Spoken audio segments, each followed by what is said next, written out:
አዎ ጂኒዎች ወንድሞቼም እህቶቼም ናቸው። በእነሱ እምነት አጋንንት ተብለው የሚጠሩት የወደቁ መላእክት ናቸው። ወደ አንድ ዋሻ ሲመጡ በሚፈሩ ሰዓት ምን ይሉ ነበር? በዘመነ ጃሂልያ አቡ ሀይደር አጋንንት ወንድሞች። ሰላሙ አለይኩም ወራህመቱላሂ ወበረካቱሁ። ውድና የተከበራችሁ ሙስሊም ወንድሞቼና እህቶቼ ሁላችሁም ባላችሁበት የአላህ ሰላም እዝነቱና በረከቱ ከእናንተ ጋር ይሁን።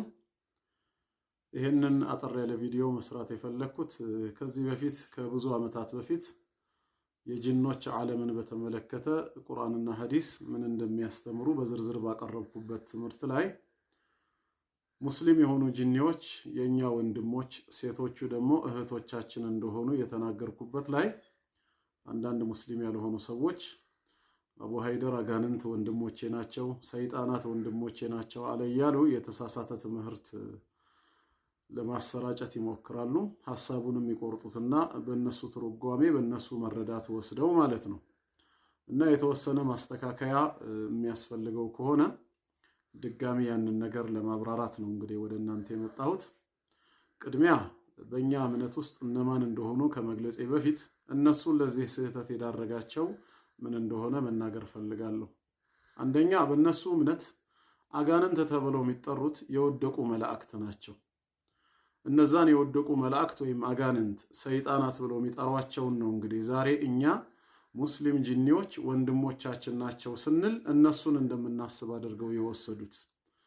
ከራሳቸው መረዳት ወይ ከራሳቸው እምነት ተነስተው የሰውን እምነት ጀጅ ለማድረግ መሞከር በጣም ትልቅ ስህተት ነው።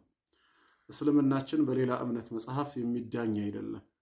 ወይም ትምህርቱ ትክክል መሆን አለመሆኑ በሌላ መጽሐፍ በምንም አይነት መልኩ ሊታረም አይችልም፣ በራሱ ንጹህ ቅዱስ ስለሆነ ማለት ነው። ሌላው እኛ ከመላእክት መካከል የወደቁ አሉ ብለን ፈጽሞም አናምንም። ይሄ ስህተት ነው። ጌታ አላህ በቃሉ እንደነገረን መላእክት ማለት ላ ያዕሱን አላህ ማ አመረሁም ወየፍዓሉነ ማ ዩእመሩን፣ አላህ ካዘዛቸው ትእዛዝ ፍንክች የማይሉ ትእዛዙን የማያምፁ የማይጥሱ የታዘዙትን ሙሉ በሙሉ የሚፈጽሙ ንጹሃን ፍጥረት ናቸው። ኃጢአትና አመፃ የሚባል ነገር መላእክት ዘንድ ፈጽሞ አይታወቅም። አላህ ስለነሱ እንደተናገረው ይሰቢሑነ አለይለ ወነሃር ላ የፍቱሩን፣ በቀንም በሌሊትም ጌታቸውን ከጎዶሎ ባህሪያት የሚያጠሩት ናቸው።